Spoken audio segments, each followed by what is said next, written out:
거룩한 주일 예배에 함께 하신 우리 모두에게 좋으신 하나님의 은혜와 긍휼이 풍성하시기를 간절히 축복합니다. 이 사람은 누구일까요? 직업을 10번도 더 바꾼 사람, 하는 일마다 실패해서 주위에서는 별 볼 일 없는 사람으로 여겼던 사람입니다.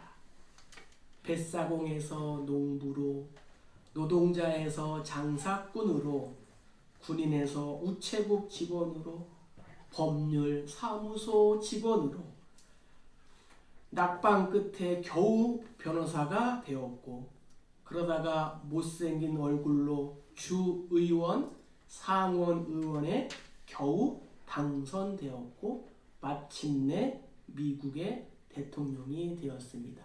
누굴까요? 그가 바로 노예 해방을 선포해 위대한 업적을 남긴 에이브러함 링컨 대통령이었습니다. 링컨을 부르시고 사용하셔서 노예 해방 운동을 일으키신 하나님은 오늘날 우리 모두도 하나님의 사역에 부르시는 줄로 믿습니다. 노아를 부르시고 아브라함과 또 여러 명의 사사를 부르시고 베드로를 부르시며 세리마태를 부르시고 삭개오를 부르시고 나사로를 살리신 그 하나님께서 오늘 저와 여러분을 부르십니다. 그리고 오늘 말씀을 통하여 또 한 사람을 부르십니다. 당시 이스라엘은 하나님의 말씀에 불순종하는 이러한 반복된 죄악 속에서 살고 있었습니다.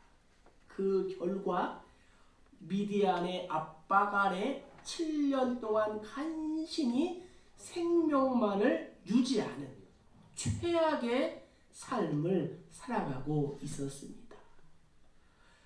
미디안 족속들의 압박이 심하게 되자 이스라엘 백성들은 다시 한번 하나님께 간절히 기도하였고 하나님은 저들의 기도에 응답해 주셨습니다. 오늘 본문에서 아주 유명한 사사가 등장합니다. 다름 아닌 기드온입니다.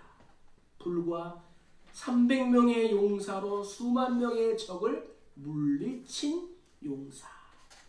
우리는 주일학교 때부터 수없이 기드온의 이야기를 들어왔습니다.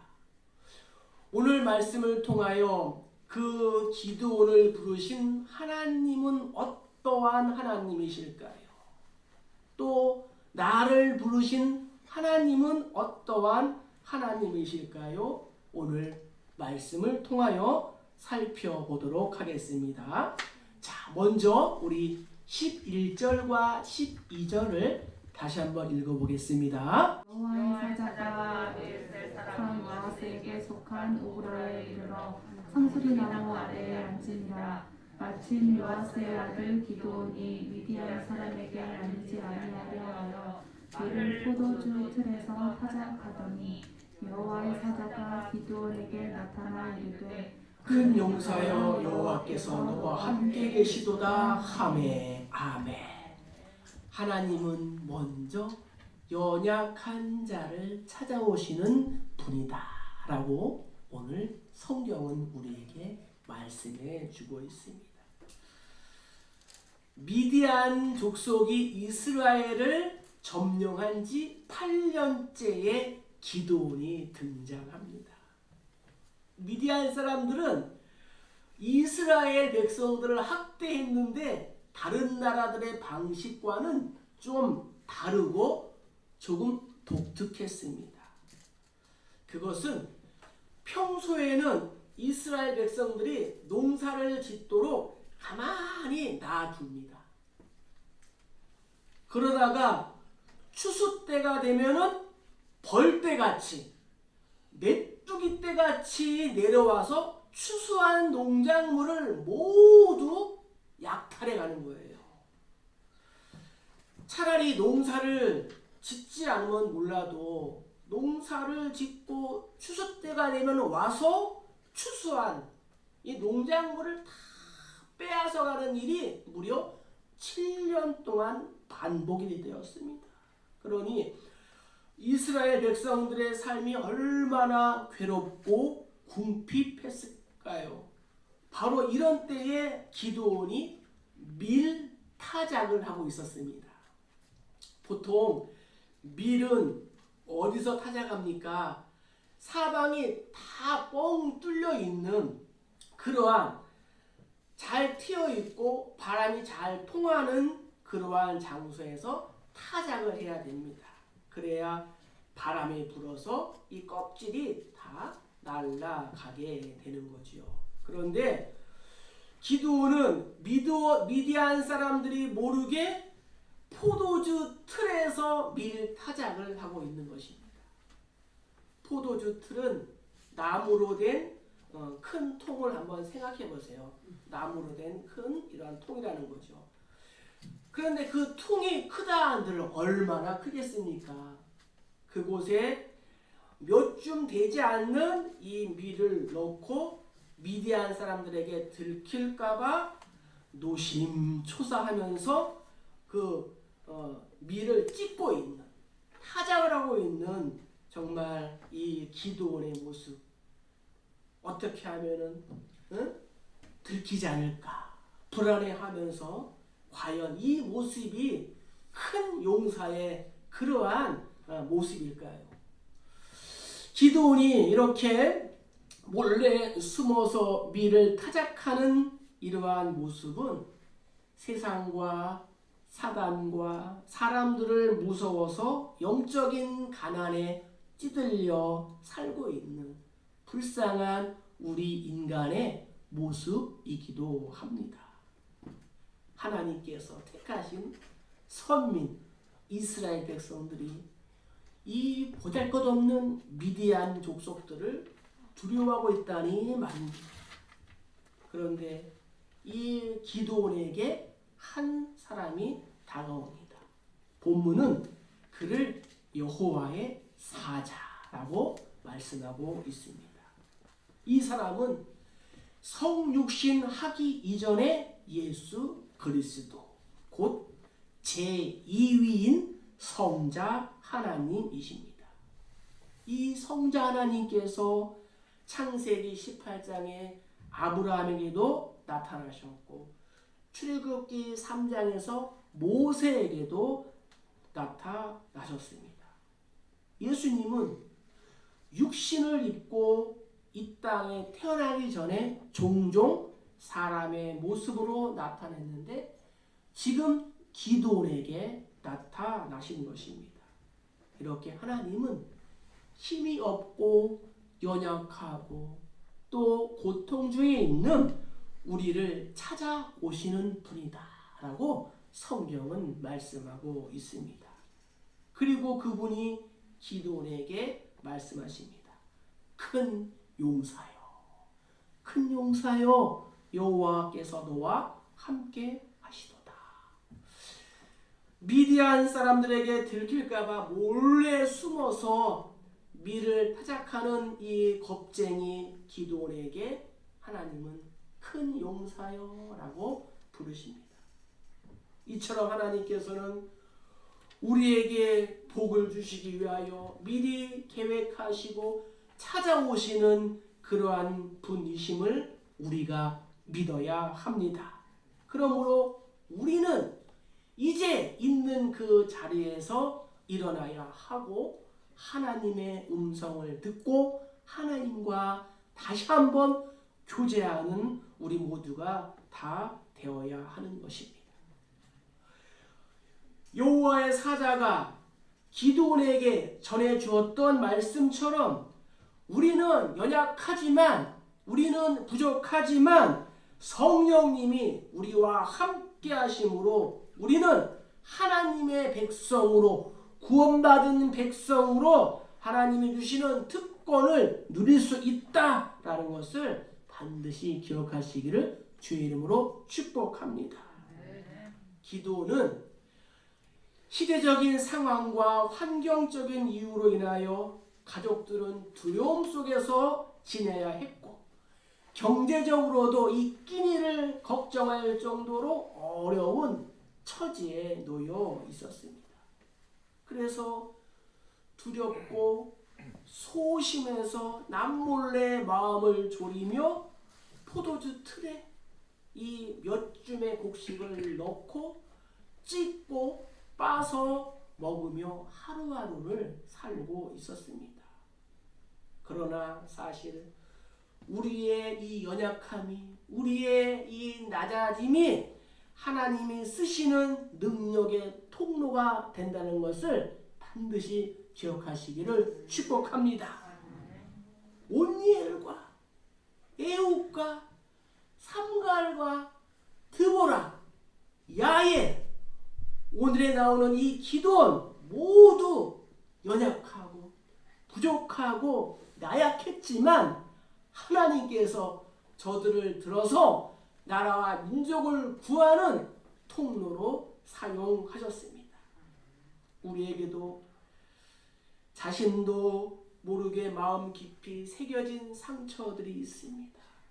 또한 쓴 뿌리들이 있습니다. 그로 말미암아 우리 마음 깊은 곳에 자리 잡고 있는 두려움과 연약함이 있습니다. 치열한 경쟁 사회 속에서 살아가는 것이 두렵고 언제 찾아올지 모르는 이 고난과 질병이 두려워서 지금도 영적인 포도주 틀에 숨어 지내는 사람들이 우리 가운데에 많이 있습니다.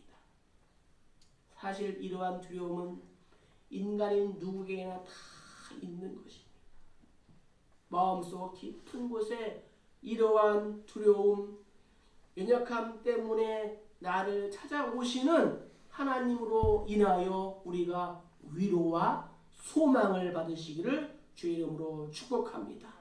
몰래 포도주 틀에서 곡식을 빠며 두려운 마음으로 식구들의 한 끼 한 끼 식사를 준비하던 이 기드온에게 찾아오신 하나님이 바로 오늘 저와 여러분을 찾아오신 하나님, 오늘 내가 믿는 예수님이심을 믿습니다.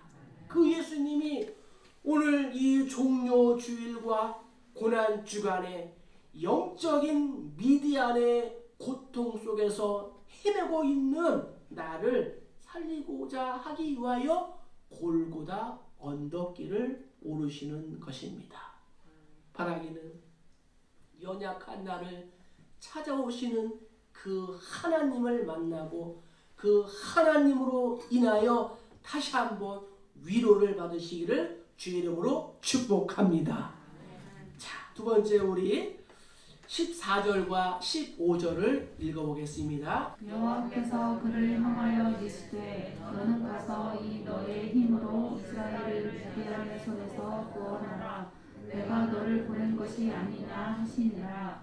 그러나 기드온이 그에게 대답하되 오 주여 내가 무엇으로 이스라엘을 구원하리이까. 보소서 너의 집은 므낫세 중에 극히 약하고 나는 내 아버지 집에서 가장 작은 자이니라 하니.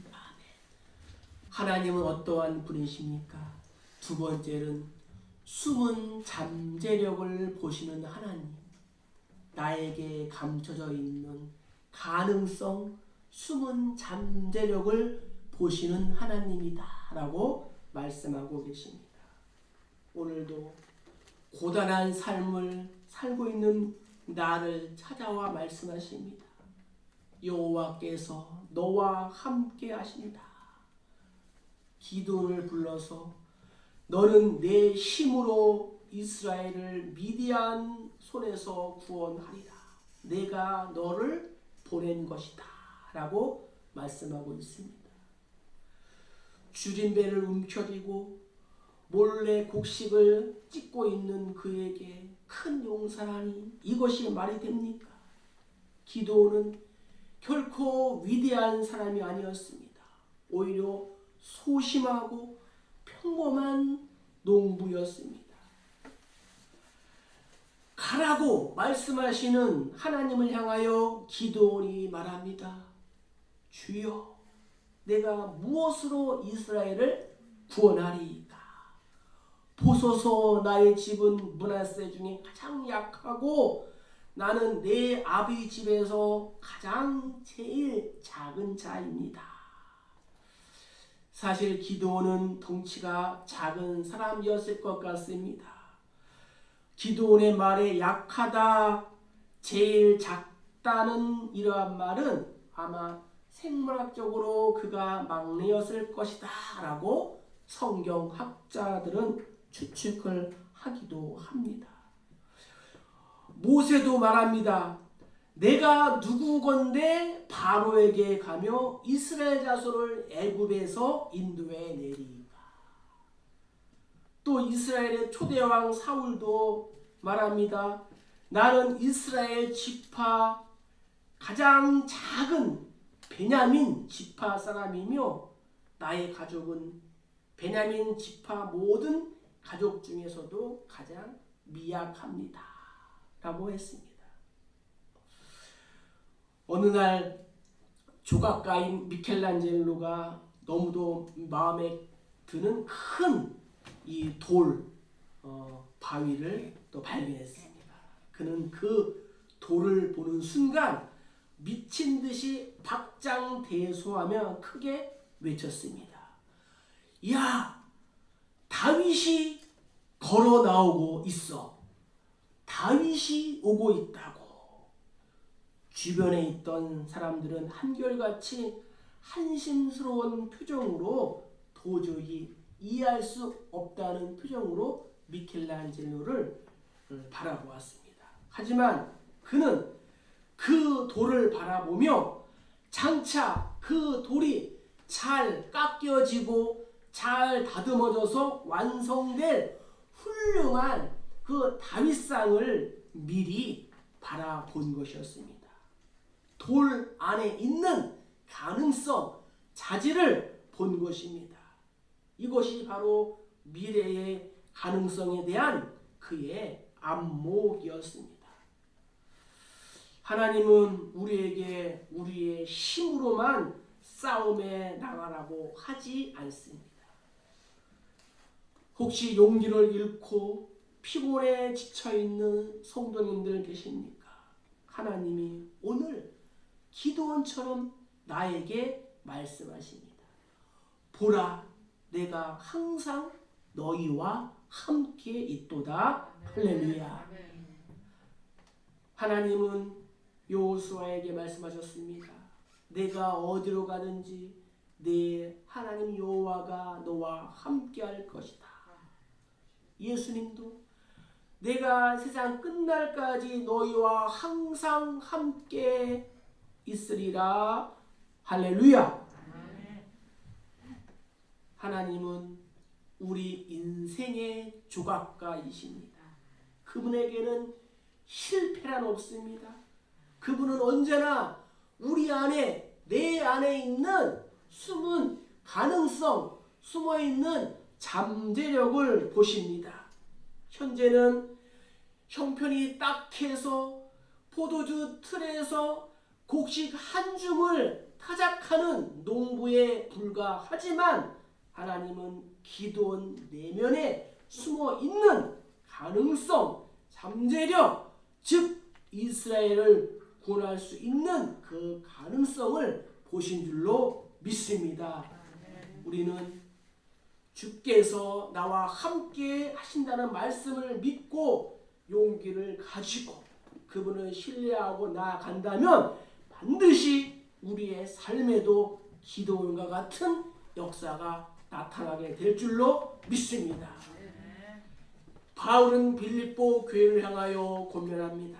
내게 능력 주시는 자 안에서 내가 모든 것을 할 수 있느니라. 할렐루야. 우리가 연약한 것은 사실입니다. 때로는 넘어집니다. 또 실수도 합니다. 두려워합니다.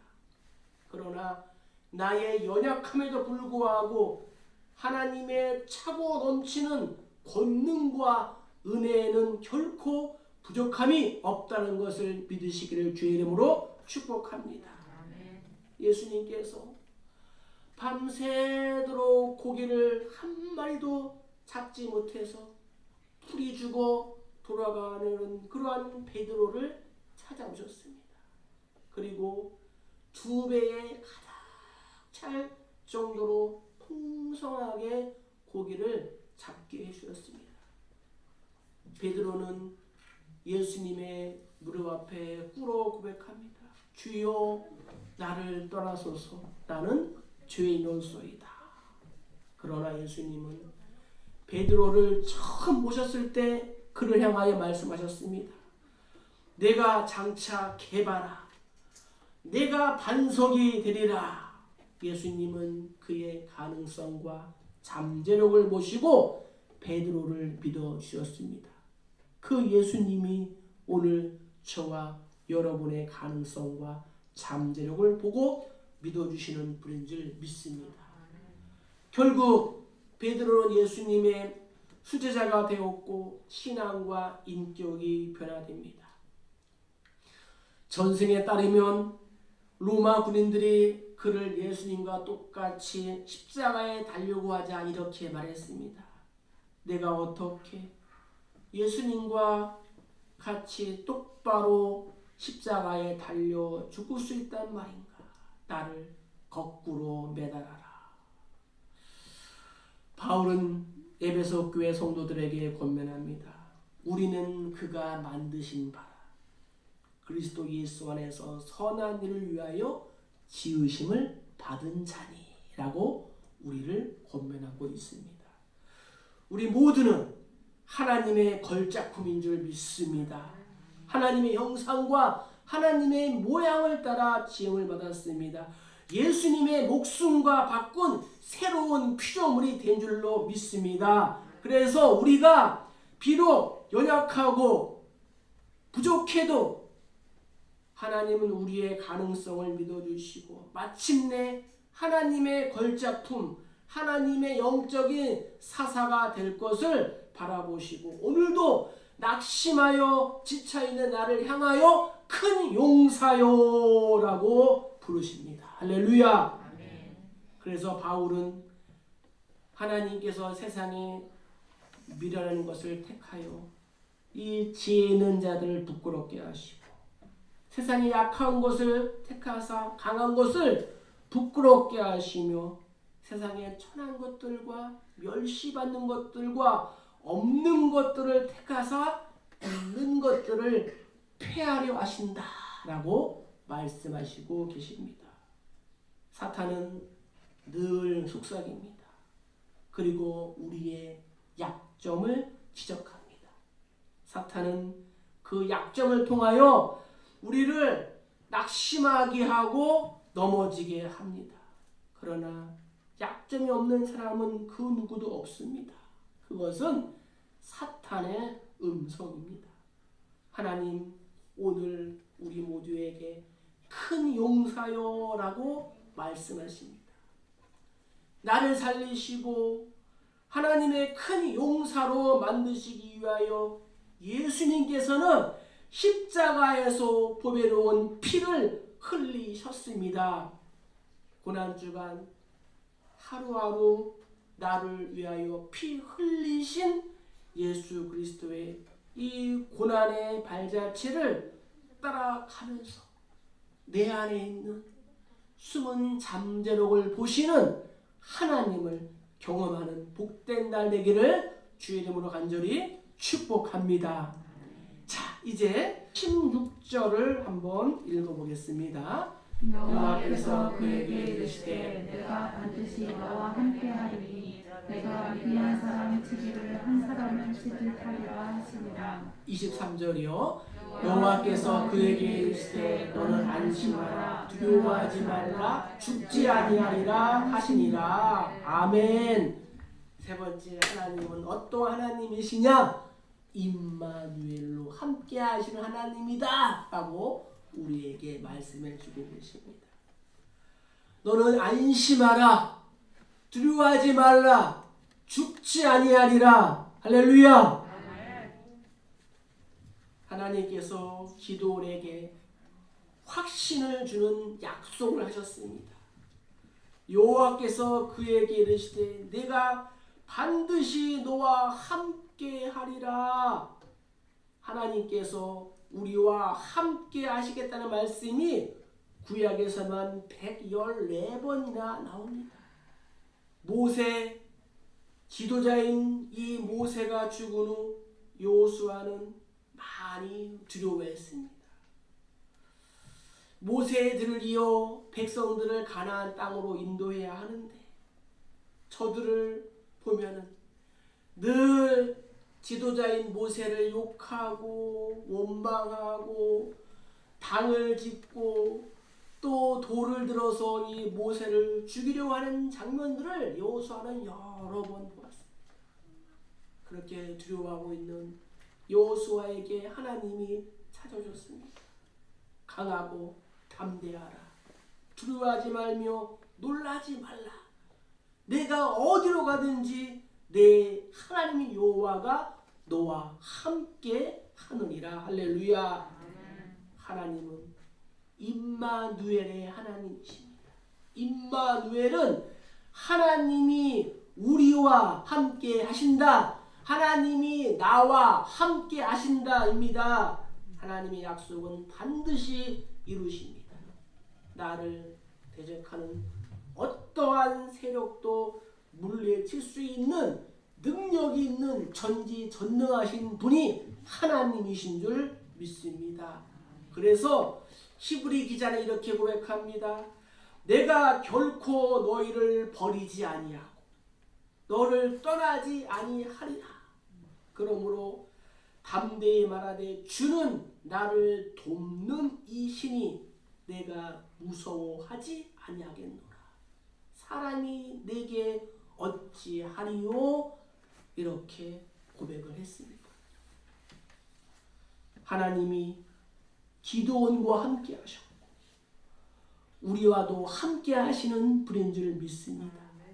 그럼에도 불구하고 기드온은 여전히 말씀을 믿지 못하고 표징을 구합니다. 17절에 만일 내가 주께 은혜를 얻어 싸우면 나와 말씀하신 이가 주 되시는 표징을 내게 보이소서. 사실 이 모습은 저와 여러분들의 모습이기도 합니다. 하나님의 사자가 바위에서 불을 일으켜 표징을 보여줍니다. 자, 우리 20절과 21절 한번 읽어보겠습니다. 사자가 그에게 이르되 고기와 무교병을 가져다가 이 바위에 놓고 국을 부으라 하니 기드온이 그대로 하니라. 여호와의 사자가 손에 잡은 지팡이 끝을 내밀어 고기와 무교병에 대니 불이 바위에서 나와 고기와 무교병을 살렸고 사자는 떠나서 보이지 아니한지라. 아멘. 하나님께서는 잘 믿지 않으려는 인간의 본성을 아시고 저와 여러분의 본성을 아시고 그럼에도 불구하고 결코 비난하지 않으시고 명확하게 확신시켜 주시려고 이 말씀으로 이 증거의 불을 우리에게 보여주십니다. 하나님은 어떠한 분일까요? 연약한 나에게 다가와서 당신의 걸작 품으로 하나님이 쓰시기 합당한 사역자로 만드시는 분입니다. 하나님은 우리를 이 포도주 틀에서 역사의 무대의 주인공으로 만드시는 그러한 분인 줄 믿습니다. 하나님께 우리의 인생을 맡기면 우리는 변할 수 있습니다. 가정도, 일터도, 자녀도, 부부관계도 새로워질 수가 있습니다. 나의 힘으로는 불가능하지만 하나님에게는 불가능이란 없습니다. 바위 위에 쏟은 국, 고기와 빵에 여호와의 사자가 지팡이를 대자 적셔있던 그곳에 불이 바위에서 나와 모든 것을 태웠습니다. 하나님의 능력을 보여주었습니다. 이 불이 하나님의 불이에요. 성령의 불인 줄 믿습니다. 능력의 불인 줄 믿습니다. 비로소 기드온이 여호와를 위하여 거기서 제단을 쌓고 그것을 여호와 샬롬이라고 불렀습니다. 여호와 샬롬은 여호와의 평화, 하나님은 평화라는 그러한 뜻입니다. 기드온이 쌓은 제단은 예수 그리스도의 십자가를 의미합니다. 예수 그리스도의 그러한 겟세마네 동산에서 기도한 것을 의미합니다. 예수님, 나에게 참된 안식과 평화를 주시고자 골고다 언덕길을 오르셨습니다.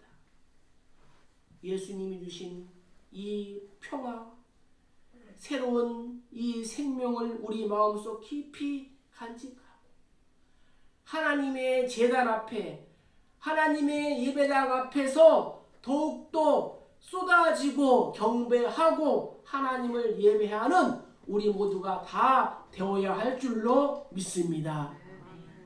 사랑하는 성도 여러분, 하나님은 우리 안에 있는 그 어떠한 상처도 치유하실 수 있는 분입니다. 나의 어떠한 약점도 변화시킬 수 있는 분입니다. 그 하나님을 믿으시기를 주의 이름으로 축복합니다. 오늘 말씀을 우리 삶 가운데에 이렇게 적용해 보면 어떠할까요? 하나님은 어떠한 분이에요?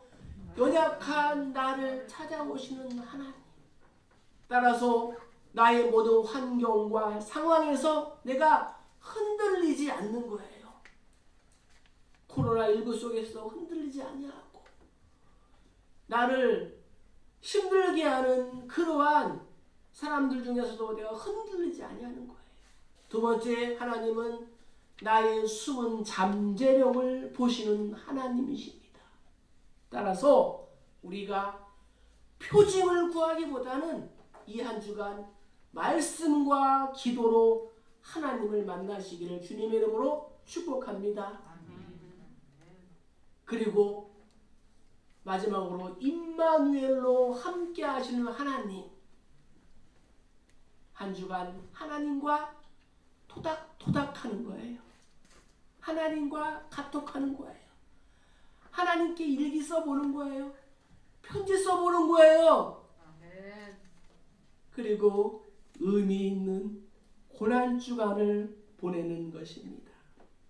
기도원을 찾아오신 하나님을 신뢰하고 묵상하며 예수님의 고난의 발자취를 내가 한 걸음 한 걸음 따라가다 보면 하나님은 오늘 우리의 인생과 자녀와 가정과 일터와 후손에 큰 용사처럼 들어 사용하여 줄 줄로 믿습니다.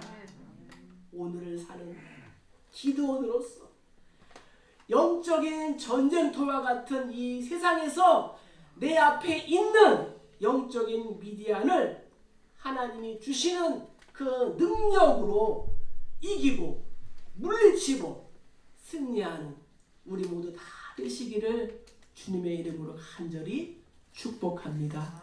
축복합니다.